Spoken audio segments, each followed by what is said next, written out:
Welcome to 3D Amazon FBA. I think I'm finally starting to get better and I can get back to making more regular videos. Sorry, they've been few and far between lately. I've been sick for about 2 weeks. You can probably still hear it in my voice. But I'm going to do what I can to keep my voice good so I can keep making some videos for you guys. So with that being said, I want to talk to you guys about sourcing Trader Joe's.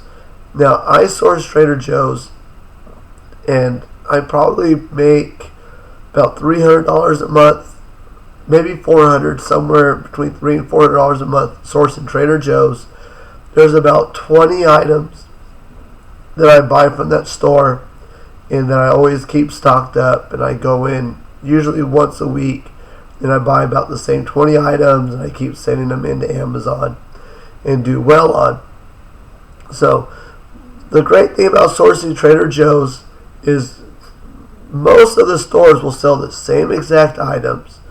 There are like a couple little differences from store to store, but for the most part they sell the same items at the same price. They like, at least locally, they employ like a whole army of people that just stock product constantly. Every time I go in there, I see 6 or 7 people stocking product. They always have 3 or 4 people, in the registers. They're extremely efficient in everything they do at Trader Joe's. I absolutely love going in there. I go in there with my list because I'll like write up a shopping list. I go in there, I grab the same items, and I go. So I kind of treat Trader Joe's like it's a wholesale account, because wholesale, you get the same stuff and you just replenish your product, and that's how I treat Trader Joe's. I just go in there and I grab the same 20 items. So there are other things to be aware of with Trader Joe's. Trader Joe's is extremely competitive on pricing on Amazon. Like, there's almost every product in that store you can find profit in, but there are people that will drop the price. So there's some items you'll make 70-80% ROI, and there's some products that are like 10 to 20%. And it's not too uncommon for one person to get on a listing and drop the price. So there's always fluctuation in the price on most items. And so there's times you just have to cut your losses and move on to the next thing. Because I've had that happen to me with jalapenos there. I've had that happen to me with several flavors of hot sauce. I've had it happen to me with spices. So the prices are very competitive, and people are more than happy to sell Trader Joe's at a 20% return on investment. I don't know why people are so happy to do it. Doesn't make sense to me why you wouldn't want to maximize your money.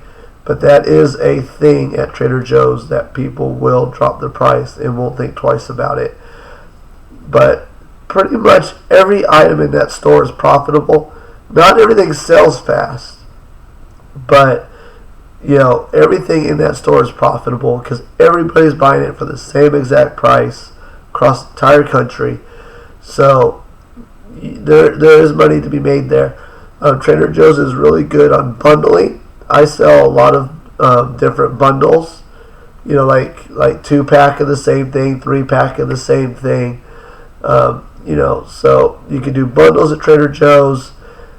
One other thing with Trader Joe's is they have abbreviated UPC codes, so to go in there you pretty much have to type out everything on your phone. So like, Trader Joe's jalapenos, for example, you have to write that out on the search field to find it. What I did actually when I first started selling Trader Joe's products is I went on the computer and I looked at the Keepa chart. I just typed in Trader Joe's and I looked up like 30 or 40 different Trader Joe's items, and I looked through the Keepa chart. And at the time, I didn't know what things cost at Trader Joe's, so I would write, Trader Joe's jalapenos, and I'd write my profitable threshold was, say, $3 a jar. And I would write that. So I went to Trader Joe's and I looked for the 30, 40 items on my list. And every item that was cheaper than what I was willing to buy is what I bought, and there were some things that were $4, but I was only willing to buy them for $3, and then of course I passed on those items. So that's how I kind of tackled Trader Joe's. And one thing that's really funny about whenever I source there, I have the weirdest experience with other customers. When I go out sourcing, I want to be left alone. I put my headphones on. I keep my head down. I just do my own thing. I mind my own business. Every time I go into Trader Joe's, because I'm buying 6, 7 of a variety of different items, I have people go through my shopping cart. Like literally every time I go to Trader Joe's, somebody's going to go through my shopping cart. I'm going to have people asking me if stuff is good, like if it tastes good and stuff like that. I've even had people tell me, this was the funniest thing, I was with my 2 sons, and I was like, oh, Dylan, can you go grab me this item over there? It was like a trail mix type item. And I said, hey, go grab me this trail mix thing. So my son comes over there, and this lady comes up to me. She's like, you don't want to buy that. And I kind of looked at her, and this is something I was selling for months. And I kind of looked at her like, no, I'm pretty sure I want to buy this item. And she's like, no, you need to buy this one. This one's better.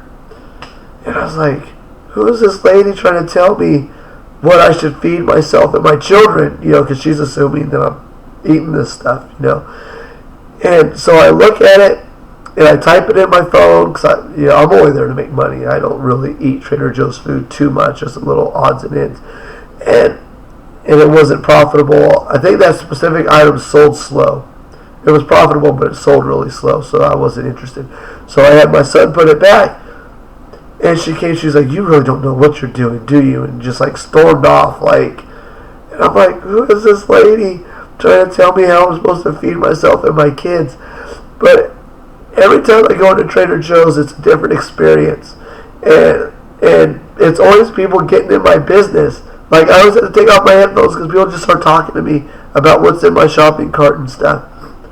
And the cashiers don't seem to like resellers. And I'm not ashamed to be a reseller. It's just whatever. I mean, I don't go bragging at Target because they're anti-reseller. So, like, my first time sourcing Trader Joe's, I had, like 5, 6, 8 of different things. And I told the cashier, like, oh, I'm just, I have a store on Amazon and I resell it. And he's like, it's people like you that give Trader Joe's a bad name. And I said, what are you talking about, dude? I said, I'm just providing food for people that live in like remote areas, and not everybody has a Trader Joe's. So I'm just providing food to people that don't have a Trader Joe's locally. He's like, I just wish we would sell online so I could put you out of business. And I was like, well, first off, Trader Joe's is like a very small portion of what I do, like 5-7% of what I do. And I was like, if someone wanted to buy one item for Trader Joe's, they're going to pay shipping. So they buy $4 for something, they get charged $7 shipping. They're paying the same price as Amazon anyways. I'm like, if they're purchasing it from you guys online, they're not getting any kind of a deal because they have to pay shipping anyways. And the dude gave me like this big old attitude. So I don't really tell people anymore what I'm buying the stuff for. I always come up with a different lie, and I always feel bad. I don't like to lie to people. But every time they always ask me, oh, why are you buying 5 of this? And what's all this for? And I always just tell them, like, I have a birthday party coming up, or I live out of town and there's no Trader Joe's there, so I stock up, or something like that. I always come up with a different story, just so I don't have to deal with someone judging me and giving me an attitude and stuff. So yeah, I've had some experiences at Trader Joe's I've never had anywhere else. And it's just really odd that people go through your shopping cart at Trader Joe's. But anyways, I like sourcing Trader Joe's because I just know the stuff's going to sell. The stuff I buy is going to sell. I know it's going to sell well. People do like Trader Joe's quite a bit. So, and it's kind of like a wholesale thing. I just go there and I pick up the same stuff and I take it home and send it into Amazon. So you can make money at Trader Joe's. I recommend going through the store, see what you can find to make some money on. You're not going to make a killing. but it's replenishable. The prices don't change. The stuff's always in stock. So there's a lot of benefits. You'll make $2 or $3 an item. If you're really lucky, you can maybe get the 4. But it's really worth the time to go check it out. So I hope you guys like the video. Hope you got some value from this. If you can like and subscribe to my channel, I really appreciate it. Thanks for watching.